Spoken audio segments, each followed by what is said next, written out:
Happy Wednesday. Thank you so much for joining. This is the day. My name is Sarah Otieno. We're live on Family TV, also live on Family Radio, where the music does the talking. Use the WhatsApp number and talk to us. The number is 0786 316 316. SMS line 20316. An SMS is only 1 shilling, so we can get to talk together on Facebook and Twitter at Family Radio 316. And let us get talking. Now, today, President Uhuru Kenyatta has extended the night curfew and the ban of alcohol sales in restaurants as part of a bid to curb the spread of COVID-19. In an address to the nation this afternoon, the president said the countrywide curfew from 9 p.m. to 4 a.m. will remain in place for another 30 days. And Mr. President also extended the closure of bars and pubs for another 30 days.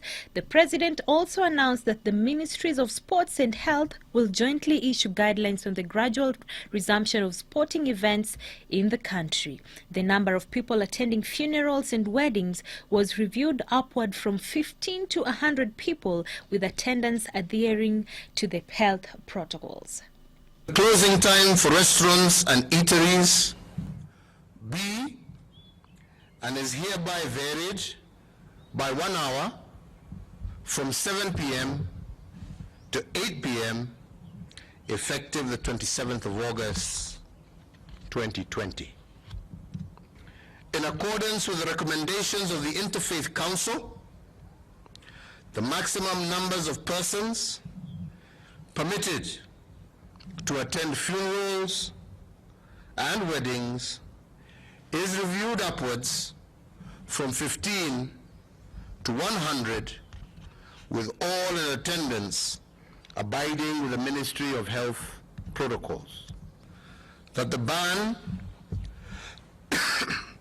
on the sale of second-hand clothing, otherwise known in Kenya as mitumba, is herewith lifted, and details of how this will be operated and the protocols for the same will be announced by the government tomorrow. That the Ministry of Sports, Culture and Heritage and the Ministry of Health will jointly issue guidelines on the gradual resumption of sporting events in Kenya.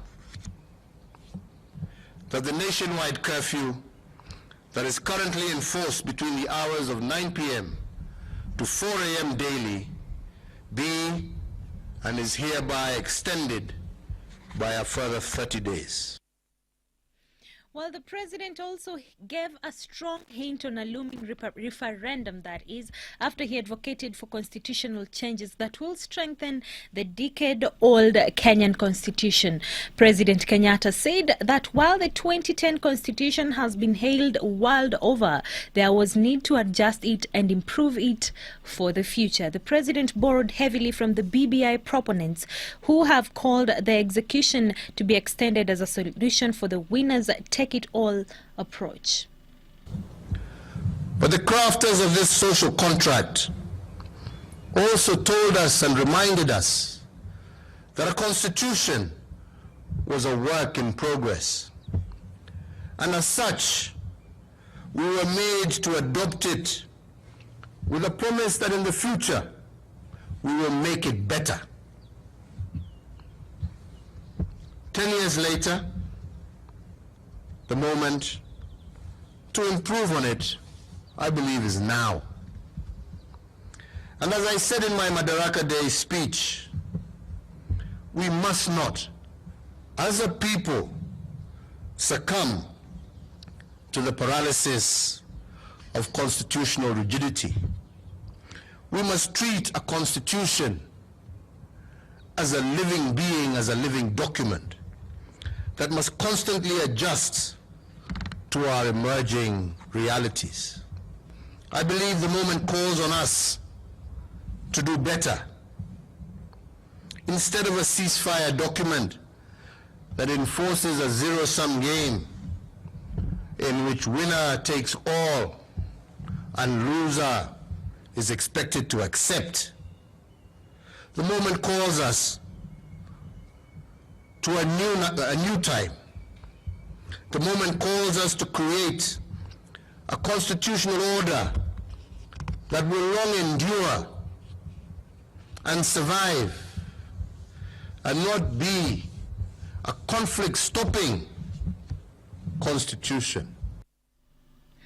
All right, according to the president, it is time, and he gave a very strong hint of the possibility of a referendum. We've been having the constitution since 2010, and I would like to ask you today and maybe get your views. Do you think it's time for a constitutional change? After 2010, there has been no change completely. So do you think it's time that we have changes in our constitution? Send in your responses through the WhatsApp number 0786 316 316, SMS line 20316. Now, the president also broke his silence on the COVID-19 scandal following an uproar on the issue that has seen officials of the Kenya Medical Supplies Agency accused of embezzling funds. Kenyatta issued an order to the investigative agency to predict the investigation and carry out an investigation and present a report within the next 21 days. The relevant investigative agencies of our country are currently fully seized with the matter. However, given the compelling public interest on the matter, the relevant agencies should expedite their ongoing investigations and conclude the same within 21 days from the date hereof. Well, and if that is done in the next 21 days, we will be having a comprehensive report of what really transpired when it comes to the medical funds and the KEMSA scandal that is ongoing right now. Remember, today we are answering the question, do you think it's time for a constitutional change? Since 2010, do you think now is time for a constitutional change? Send in your responses as we have someone here, and this is Shisia. Anasema, Sasa Sarah, hope you're having a great day. Now, a constitution should be changed, yes, but it being for personal selfish gain is totally wrong. Creating a necessary position to seat individuals is a no. Thank you so much, Ambrose, also for tuning in today. Alafu naona Diana from Kisumu. Thank you for tuning in. I also have someone here. Your name is Kinyanjui. Unasema, hello Sarah, the constitution, I think it's time for us to change it. It has been on for quite some time. Maybe if we change it, it will cater for even the common mwananchi. Thank you so much, Kinyanjui, for your response. And now, we need to talk about other issues. And now let us look at the number of cases in our country. Now, Kenya today has recorded 213 more cases of COVID-19, raising the country's total to 33,016. And this is according to the speech that was given today by President Uhuru Kenyatta. This was from a sample of 4,017 that were tested in the last 24 hours. And however, President Uhuru announced that 5 more patients have succumbed to the virus, bringing the total number of fatalities to 564. He urged Kenyans to continue observing all the guidelines that have been given by the Ministry of Health.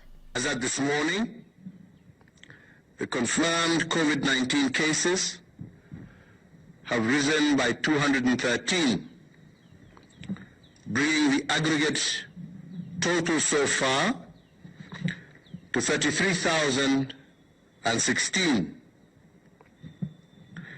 We mourn the 5 lives lost over the last 24 hours, as we indeed mourn the lives of all those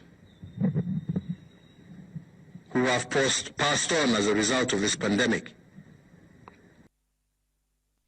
All right, and our condolences goes out to everyone who's lost a family member or a friend because of COVID-19. In other news, Deputy President William Ruto has asked leaders to shun the politics of ethnicity, division and hate, saying it risks polarization, that is, of our country. He said instead of leaders revolving around tribal chiefs, they should be progressive in their approaches by striving to unite Kenyans. Speaking today at his residence in Karen while meeting a section of leaders from Kajiado County that were led by nominated Senator Mary Seneta. Dr. Ruto explained that he was ready to face his opponents come 2022 presidential election.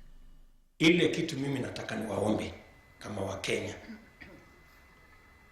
Siasa yetu ya Kenya tusikubali irudi mahali ya mgawanyiko na chuki na ukabila na kusema ya kwamba watu wanagawana kwa vikundi ya kabila hii na kabila ile. No. Unajua kuna watu wengi, kuna msukumo mkubwa sasa.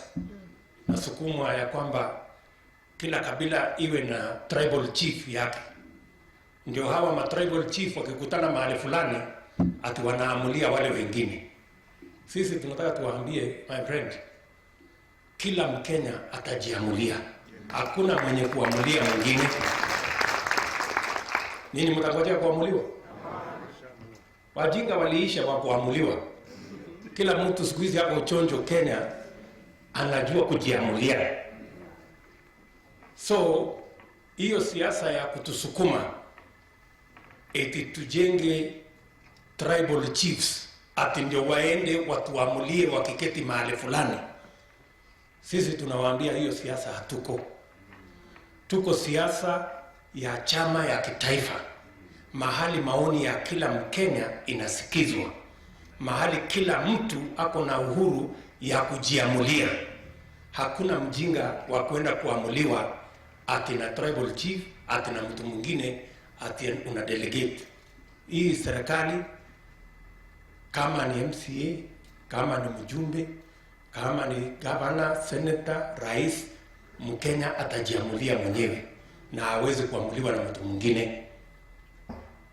Ama nyinyi mko tayari kuamuliwa na wengine? Si mko tayari kujiamulia? Hapo ndio sisi wote tuko.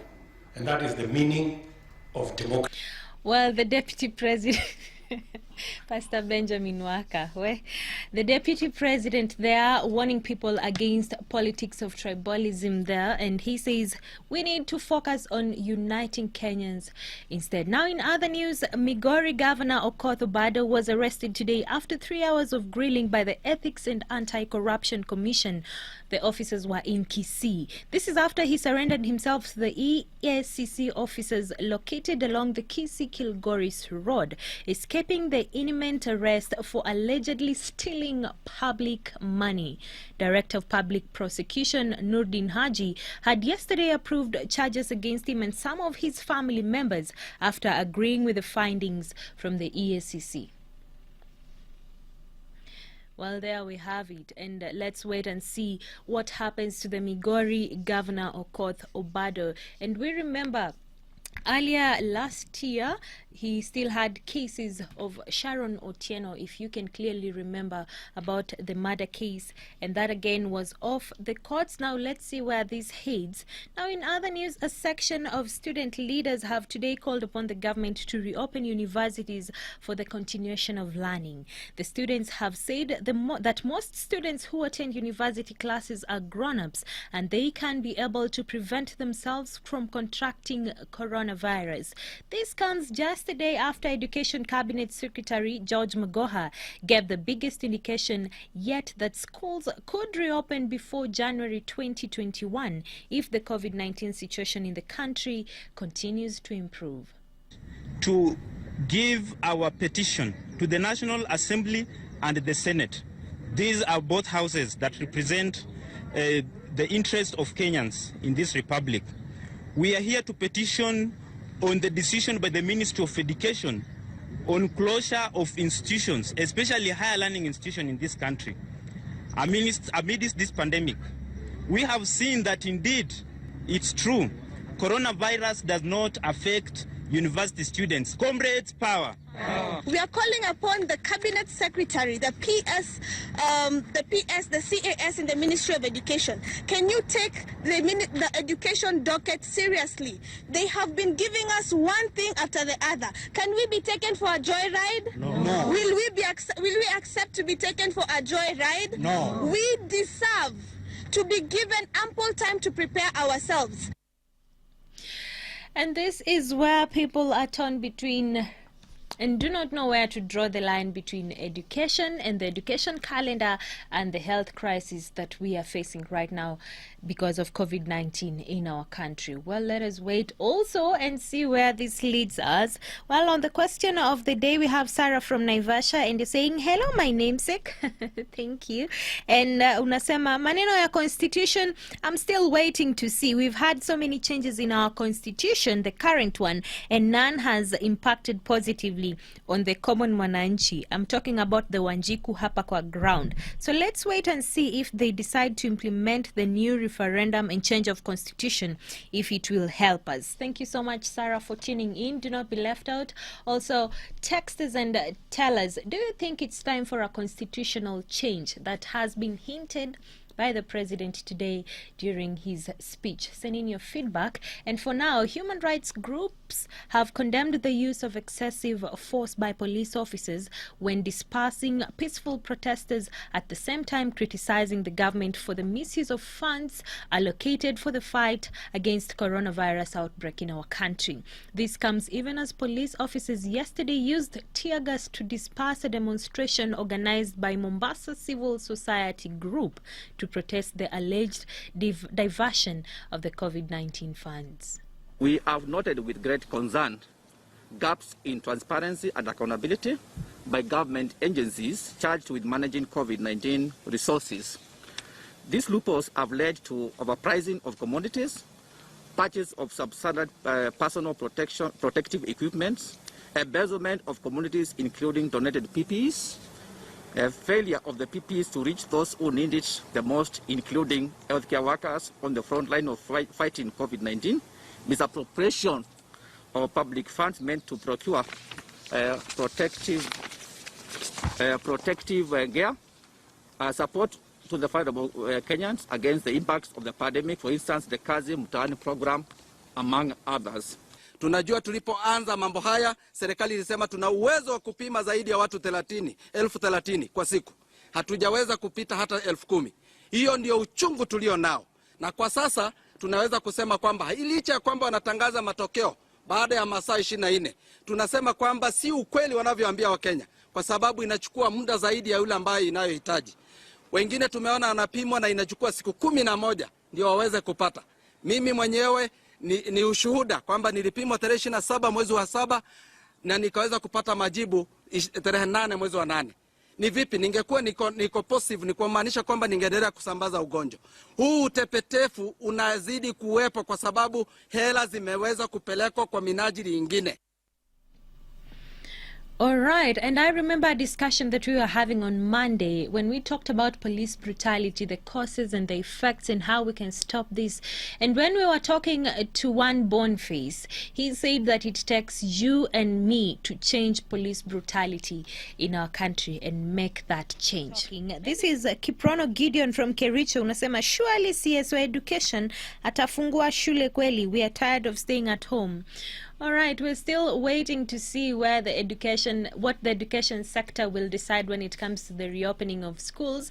But also remember, there is a possibility that we might not be waiting until January next year. Thank you so much for your feedback for the show. Well, there has been cases, and this is through the Ministry of Health, of mothers not taking their children for vaccination. This is because of the COVID-19, the fear of contracting COVID-19. During this time, it's tough for mothers. Well, today we had a chat with one Dr. Moses Lango to just try and understand what is immunization, what is vaccination, is it important for our children, and how do we go about it? Listen into this conversation. Thank you for having me. It's great to be here. Now, immunization is a way to stimulate the body's immunity to fight infection.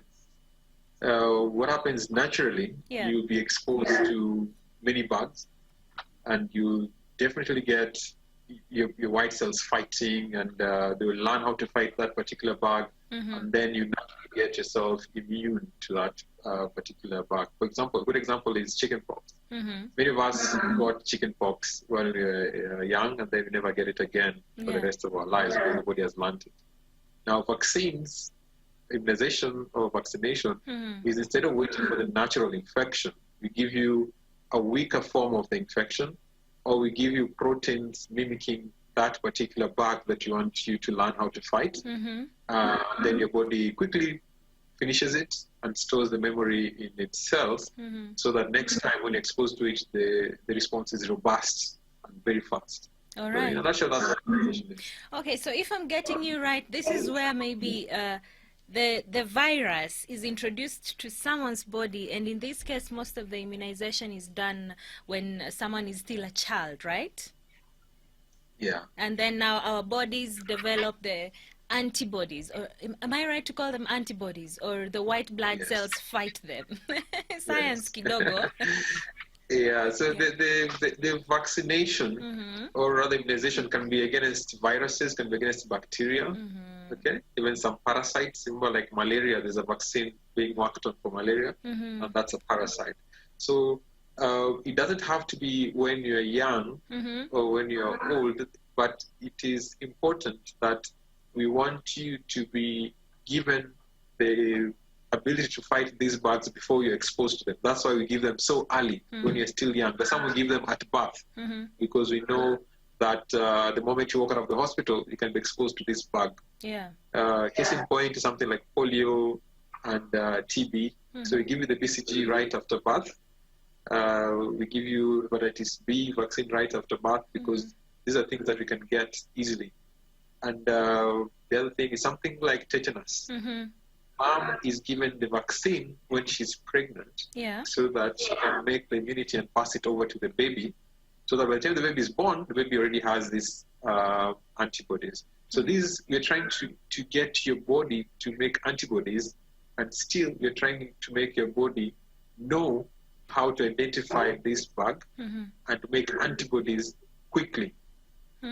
So there's passive immunity and there's active immunity. So the passive immunity is like what the mom passes to the baby in the form of antibodies, things that are floating in your blood. When exposed to this thing, then they fight it very fast. And active immunity is now when your body actually goes back to the bone marrow and makes white cells and makes the antibodies, and they come back to the blood and fight this bug when it's still there. Well, I like the explanation you're giving, Daktari, and you've actually pointed out the issue of polio, and it's actually good news for Africa because 95% of the population in Africa is immunized against polio, and that is good news. Now, we need to talk about the importance of these vaccines and immunization, especially for children, because some people just tend to assume that our children do not need to be immunized. Yeah, unfortunately, there's a huge trend going all around the world, in European countries, in America. People are wrongly associating vaccines with all sorts of ills, and many parents are opting not to give their babies vaccine just to be safe. But that's actually quite unfortunate. If you look back before the government took this initiative of vaccinating babies back in the days, in the 60s and the 70s, you find that people will have 8 babies, and unfortunately, 5 or 6 make it. There's always someone who dies of measles or diarrhea or something along the way, and it was common back in the days. If you look at developing countries, the infant mortality rate is extremely low because of, one, their access to healthcare, but importantly, the single most important intervention is actually vaccination, because you do not have to be exposed to this bug for you to get immunity. By the time the bug comes, you're already ready to fight it. Yeah. So basically, if I'm getting you right, it is important for all mothers to vaccinate their children. But let's look at the effects here, because if we do not vaccinate our children, and you talked about the readiness of that child or the immune system of that person to actually fight this virus or bacteria once they're exposed to it. And apart from that, do we also have other effects? Like, let's say, for example, polio, a child or a person may end up being paralyzed or even crippled. Are there other effects? Yeah, so not being vaccinated, of course, apart from just having the illness and getting the adverse effects of that illness itself, we are worried that you're not only putting your child at risk, but you're also putting the next child at risk. So you may decide, us as a family, we decided you're not going to vaccinate. But because you're not immunized against polio, you can get polio. And once you get polio, you can be able to transmit it to the next person next to you. Yeah. Okay? So it's good that everyone gets vaccinated so that I protect you, you protect me. So the whole community gets what we term as herd immunity. There's some people who are vulnerable in the community. Probably they have leukemia or they have TB, okay, or they have compromised one reason or the other. So they may have been given the vaccine, okay, but their body not form adequate immunity against that vaccination. Yeah. So you didn't get your vaccination. I got my vaccination, but I have a weak immunity. So you get the disease, and then now I'm supposed to get the disease because you didn't get it. All right. All right, and right now we have COVID, and there are actually cases of mothers in our country not willing to take their children for vaccination because the fear of being infected with COVID-19. Maybe what advice can you give to these mothers, and especially the new mothers, during this time of COVID? I really empathize with the mothers, and the fear is real. It's a pandemic. Everyone is so afraid of getting out there necessarily. We need to have a balance, something that will work for everyone. In some institutions, you find people have started doing home-based vaccination care, or you call in advance so that you're the only one there. And these are measures put in place in most institutions, trying to make it comfortable and safer for parents. What I'll advise is that do not skip your vaccination. Go in, find a place that's comfortable for you near your home, a schedule that works for you, book the appointment, call in advance, and get your vaccination on time. There's no point of postponing because, as you can see, this corona might be with us for more than we expect. Yeah, sure. And the intensive period of vaccination is in the initial first 4 months of life. So if you miss this, then you're really putting your child at risk. All right. Well, thank you so much. I hope the news and the information has reached to the mothers, and especially the new mothers during this time of COVID. Thank you so much, Dr. Lango. We really appreciate your information. Thank you very much. Thank you very much for having us. All right. Have a good evening.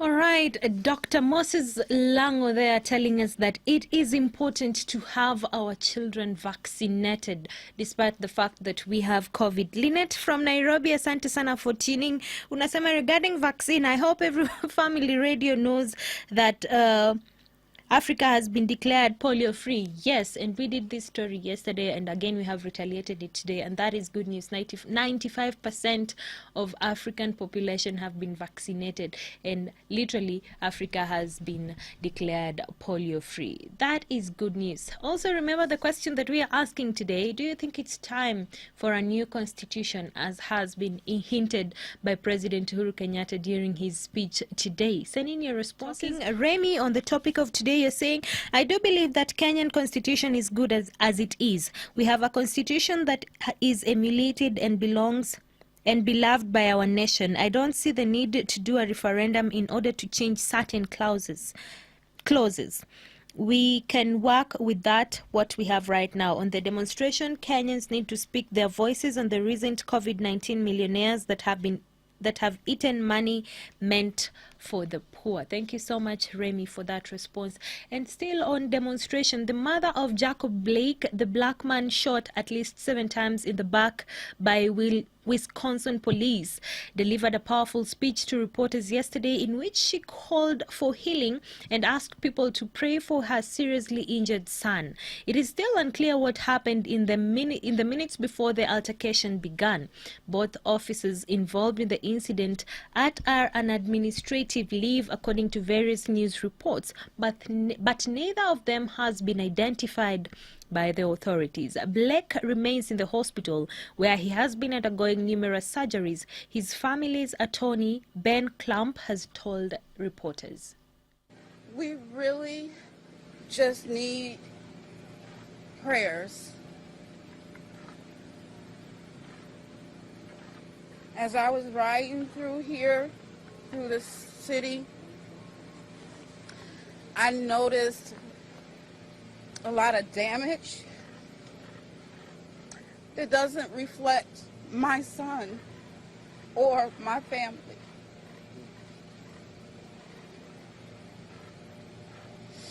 If Jacob knew what was going on as far as that goes, the violence and the destruction, he would be very unpleased. So I'm really asking and encouraging everyone in Wisconsin and abroad to take a moment and examine your hearts. Citizens, police officers, firemen, clergy, politicians, do Jacob justice on this level and examine your heart. Well, very sad there, and that has actually erupted a lot of protests in that area, and we pray for the healing of that guy. Well, today is International Dogs Day. Yes, if you are a dog lover, please make sure you pat your dog today as we celebrate this day. And also, many people in India have adopted to having dogs as their companion during this time of COVID-19. Talk of social distancing and staying at home. What companion do you have? Is it a dog? See this. Earlier, the set of people who wanted to adopt dogs were way less because they could not adopt dogs. But now they can. Most of the companies in India have already told that they're going to be doing work from home till coming March. So they're very comfortable at home, which is why the number of people who are capable of adopting dogs now has increased, which is very good for, pets who were initially abandoned during COVID. And we have a lot of Indian stray puppies who need homes.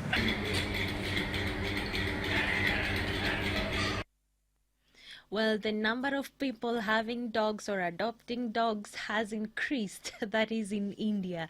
Well, for all the dog lovers, happy International Dogs Day. And thank you so much for tuning in to This Is The Day. Prayer Circle is coming in next with Pastor Benjamin Waka. And also tomorrow morning, we'll be having Devotion and Jam 316 with Pastor James Okumu. Thank you so much for tuning in. For this and more of our shows, log on to www.familymediaonline.com to enjoy a wide variety of programs from current affairs to testimonials and features, pastoral and inspirational shows, kids entertainment, and so much more. Also stream live on www.familymedia.tv.